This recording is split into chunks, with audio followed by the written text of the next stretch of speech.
video is gonna be about, and it's on period. Yeah, I have my hairstylist in the back. She doing my hair. Say hey, Maya. Y'all, I'm gonna put her Instagram at the bottom of this video so y'all can go follow her. She does my hair. This is where I actually got my bundles from as well, so y'all hit her up. She do wigs and everything, so get into it. Anyway, so she's helping me get ready because I have to go to speak at an event today, at a sorority event. So I am getting ready for that, y'all, and I, you know, so nervous. I'm a little nervous. I always get a little nervous, but yeah, so I'm getting ready, and then I'm gonna film this day, y'all, because I just like, you know, just to film and show y'all what I be doing off camera, you know what I'm saying, behind the scenes and stuff. And I'm really just doing what I always wanted to do, which is motivational speaking. So yeah, I'm just so excited for today. So after, once I get in the car and stuff, well, once I get there, I'll turn back on the camera. I have Maya help me film today because I will be up on the stage. So once we get there, I will turn back on the camera. So I'll see y'all in a minute. Guest presenter, Kashmiere Cumberson. If you all had the opportunity to read the bio that I sent out on her, very talented young lady. She is about to talk to us about how we don't make excuses in life to accomplish our goals. So I'm really excited about having you. She's going to talk to you all about herself, her life, what she does currently, how she has gotten to where she is today, and then she'll open up the floor for any questions. Okay? All right. Thank you. Let's give her a round of applause. Thank you. So hi, my name is Kashmiere Cumberson. I am 23 years old. I just graduated from TWU in Denton. I graduated with my psychology degree. I was born without my arms. This is God's plan, God's gift. It's called bilateral focal. But my the doctors tested my parents, my grandparents to see like what happened, but they couldn't find any reason. So this was really God's plan. It took me a long time to get to where I am. I'm a YouTube creator also. Even though I got my degree in psychology, I am just open to sharing my story around the world. I want to be a motivational speaker, which I am now.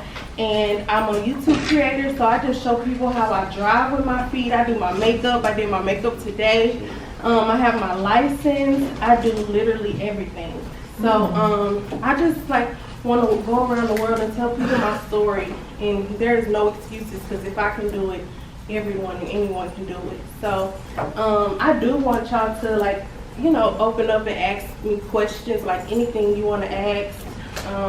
So yeah. Don't be nervous. So tell us about you. Tell us about how you became a YouTube influencer. What led up to that? So around my senior year in high school, I wanted to step out and like come outside of the box, because I was like always trying to hide, like I didn't have arms. I always wore like jackets and stuff to just try to, like, I was just ashamed of myself. So senior year, I was a varsity cheerleader all middle school through high school. And so I always wore like the tight sleeves under my cheerleading suit because I didn't want nobody to see I didn't have arms. And so my senior year in high school, I was like, okay, I'm gonna step outside of the box, because I always say, if you step outside of the box, you can always step back in. So so senior year, I took that step out and I was like, okay, I'm gonna show everybody like I don't have arms. So I was showing my shoulders and stuff, because it was hot outside anyway, so it was hot. So I was, you know, I was happy, and I was like, I'm gonna do something different. So when I got into college, it kind of pushed me to be more independent. And I really thank my parents for making me independent. Like, they did not handicap me. I had to wash dishes and fold clothes just like everybody else. So when I went to college by myself, I became more and more independent. And it pushed me to like just to come to who I am, because I always ask God, like, God, why did you make me like this? And so he started to reveal, like, I'm here for a purpose, to encourage people and uplift people. So in college, I started like doing makeup, and I started doing things, and people was like, you encourage me. And so I kept hearing that, and I was like, okay, I might make a YouTube channel. So I made a YouTube channel just showing people how I cook, I clean, I drive, I do my everyday life, and people started liking it, and it started pushing people to become positive. And so that's what I'm here for. Yeah. Any more questions? Did you do a special on like the Learning Channel or something? Did they do a special on TV about you? Yes, yes. I was on the news. I did a bar. You were a lot younger too. Oh, I know I did something for a church. I think it was OCBF. Yeah. Yeah. I got a question. So how long did it take for you to master what you do now, as far as like with your hair, your makeup, putting on your beat, clothes? honey. You know, like what was the process, learning process was that? This is why I say this is all God's plan, because this was like a gift. Like my mom was showing me pictures, because my mom didn't even know I didn't have arms until she had me, the day she had me. So this was like a shock to her as well. So when she had me, like she didn't know nothing.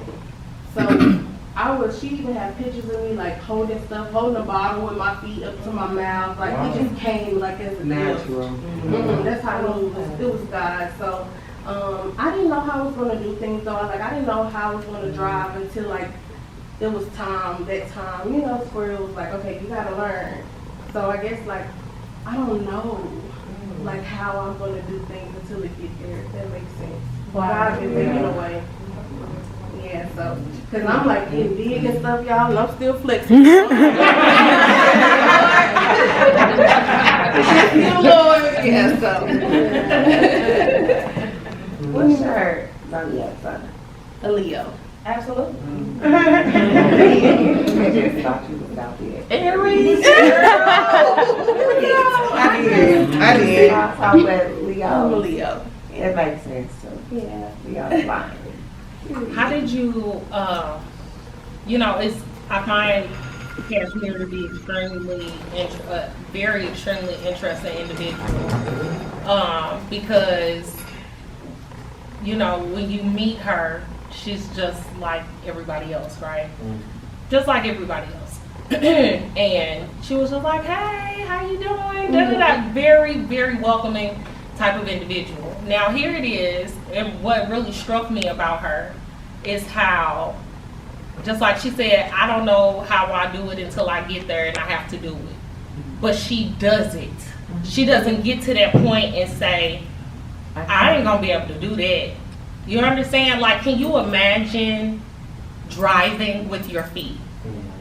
Preparing food with your feet? Doing your makeup, and who said she beat? The things that we take for granted every single day.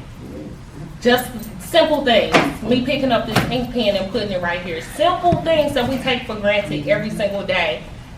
Somebody has to approach that we take for granted. You understand? So somebody has to approach that situation. Somebody has to approach it and say, I want to drive. I don't want to wait for somebody to come and get me.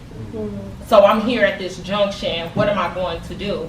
Am I going to push through and make this happen for me? Or am I going to wallow in my own self-pity and my self-doubt and get people to participate in a pity party with me and feel sorry for me? Because I don't feel sorry for her.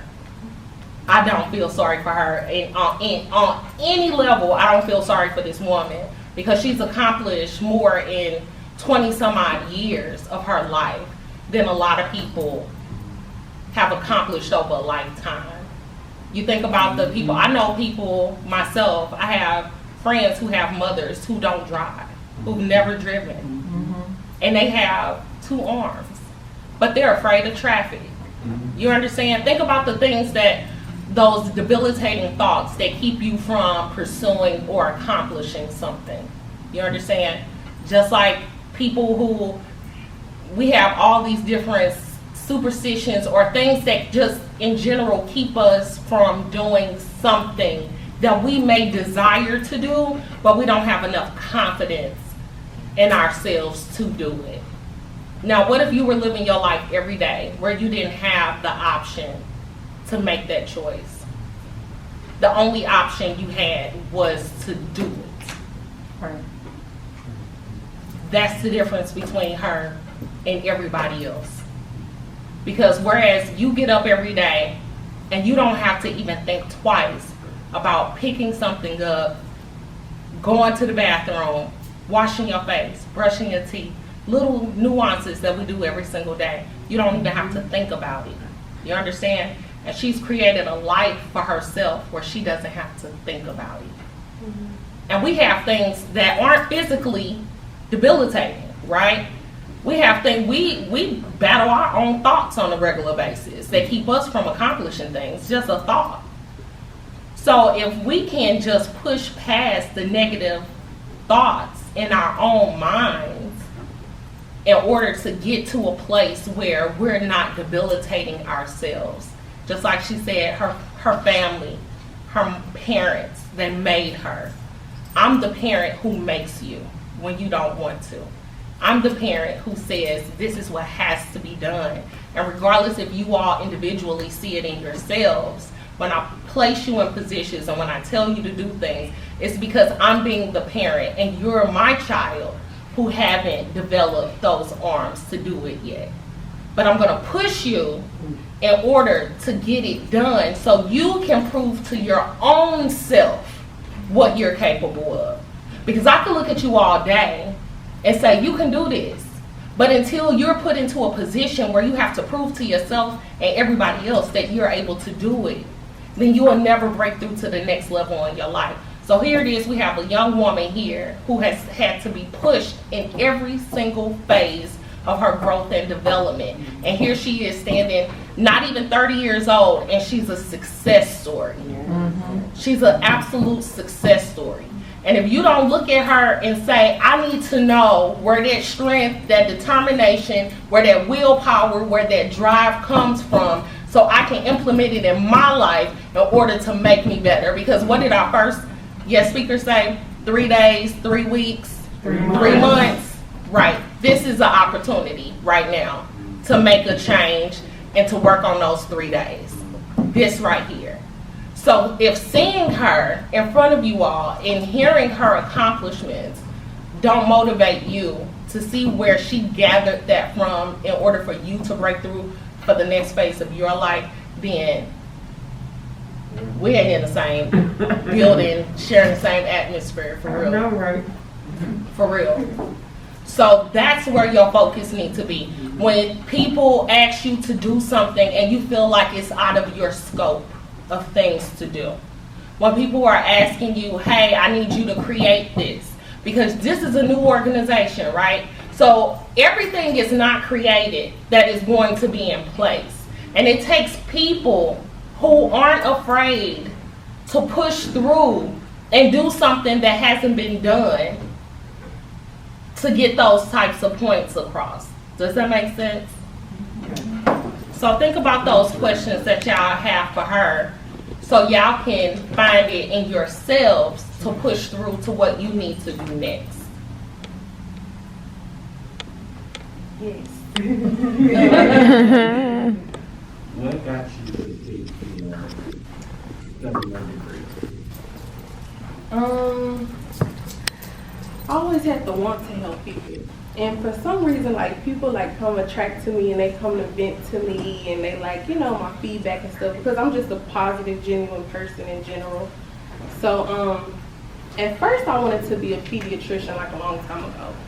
And I can't do throw up or blood, so it had to be switched around, you know, like I'm gonna have to help somebody, help people in a different way. So when I went to school, I was like, okay, I want to do psychology. Like, if I don't do anything else, I'll be a counselor, you know. But my main thing is to, you know, do motivational speaking and stuff like that. But that's just a plan B, you know. Yeah. Yes. First of all, you just got your bachelor's. Mm-hmm. Congratulations. Thank you. Yeah, I just graduated. It took me 5 years, but it don't matter how long it takes, as long as you finish. I always say that extra year was As long as you just finish. that extra year was for you. Yes, that's real. But I just want to say, first of all, congratulations. Thank you. On top of that, beautiful journey thus far. I actually have my master's in therapy, so just knowing where you're striving to go, you're already Thank you. there. But I do want to ask you, with the amount of strength and resilience that you have, how have you been able to also deal with trust and dealing with being able to know who you can surround yourself with? Like even with the upper comings of you gaining your bachelor's and you also having that, social status, how have you dealt with the issue or understanding of trust when it comes to like people involved in your circle, whether it be relationships or friendships or whatever? So it's funny that you say that because trust is everything to me. Because sometimes I just need help in like certain areas or help in doing something. So I want to be able to trust you.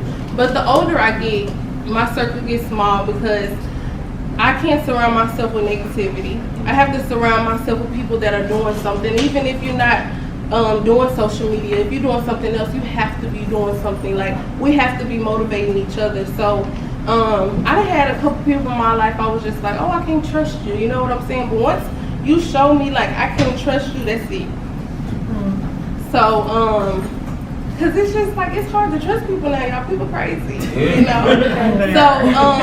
So I don't play with people. Like I give you that opportunity to let me trust you because I'm a good person and I'm God's child. So one thing about me and God, He gonna protect me, and He'll show me like if that person not meant to be in my life, then it's time to let it go. So to answer your question and to really answer a lot of questions, me and God have a good relationship, and He protects me. So when it comes to trusting, He shows me who I can trust. He shows me what I can do. He guides my life. I try to let Him just take it. So being in a relationship with God like really just strengthened like my wisdom basically. So yes. Hold on. Yes. Okay. So my question was, during your journey, you faced a lot of hardships. How did you deal with people actually telling you no to change? And what was the hardest challenge that you had to face within yourself? So the hardest thing I had to face was me accepting that I don't have arms. Because this was something like you couldn't go fix, you know what I'm saying? It's not going to grow. Like this was big and this was something you could see, you know what I'm saying? Because everybody has flaws. Right. So this was like huge to me. And so at first, like I listened to what people say, like you can't do this or how you going to do this because you don't have arms.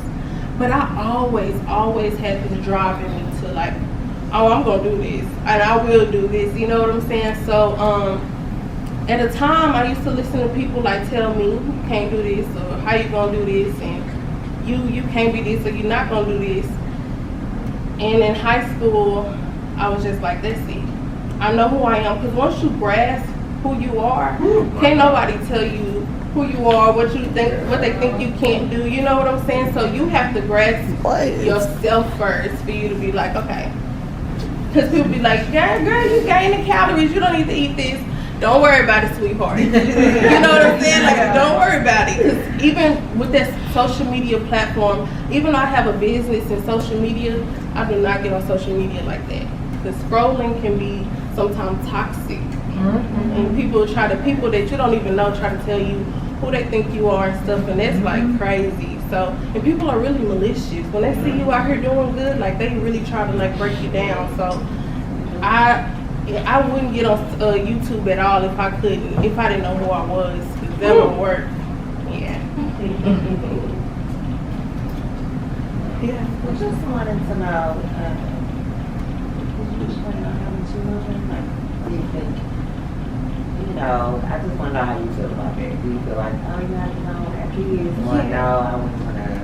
So I'm a grasp in that whole area. So y'all, at first I thought, when I was younger, I was like, I'm never gonna get a boyfriend, like ever. Nobody's gonna love me. Like, girl. yeah, like I was saying that, I was like, nobody's gonna like me. But I noticed, like, once my confidence changed, people around me started to treat me better. So how you treat yourself is how other people gonna treat you. So, yeah, so once I started building my confidence, people started to treat me with respect, you know, 'cause people thought they could get over on me. And so, yeah, so I done had a couple boyfriends or whatever. And I done also had a miscarriage also. Because at first I didn't want to have kids. It's me and 3 other siblings. And there's 4 of us in total. And I'm the oldest. So my siblings make me not want to have kids. But when I had a miscarriage, I was just like, oh, I do want to have kids. But I do want to have a husband first. So we're just going to pray on that. Yes. Well, I just want to say too, though, when I look at you, I don't see you with no one. You are beautiful, standing here just as anyone else. So I know that you have, you know, that flaw, but Yeah. Thank you. Thank you. Beautiful. Your Yeah. spirit is amazing. Yeah. Yeah, I always say, like, I'm happy to, now I'm happy that I don't have arms, because I don't want to look like everybody else. So I'm like, it's good to be unique. It's good to be different. It's good to have flaws, because that makes you who you are. So, yeah. That's what draws people to you. Yes. Yes. You kind of touched on it with her question, but I wanted to ask you, have you run across people that feel like when they see you that you might have low self-esteem and they try to get over or be manipulative towards you, and then boom, they see that that's not you? Not now. Because now, like, I hold, like, the, you know, like, when I walk through the door, you know, I have confidence. You know what I'm saying? 'Cause people can kind of sense your energy, sense how you are. So, like, now, no, because people will ask, like, you don't have arms, you know what I'm saying? And sometimes people, y'all, will grab on me and touch me to see, like, my arms. Like, because honestly, it could look like you just got your arms behind your back. So I can see people being rude doing that. Yeah, I done experienced a lot, y'all. Like, even going through the drive-through. Like, I remember one time this lady slammed the window in my face because I was trying to give her my money. She thought you was being funny. And that's why I said I'm gonna be big, so everybody's mindset can change, because that's messed up. And even if I go through the ATM and I'm trying to withdraw my money or something, you know, people recording me, you know what I'm saying? Like, but that don't stop me. I still go to the ATM. I still go get me some food. You know what I'm saying? Like, so I always had this drive. People gonna know who I am, and people gonna know, like, even if you see somebody in a wheelchair or whatever the case may be, like, don't feel sorry. You know what I'm saying? Like, we could do anything that everybody else could do. So, yeah, I swim and everything. I know how to swim. I know went scuba diving, zip lining, horseback riding. Like, I do it all because I can. I know. I'm hearing it.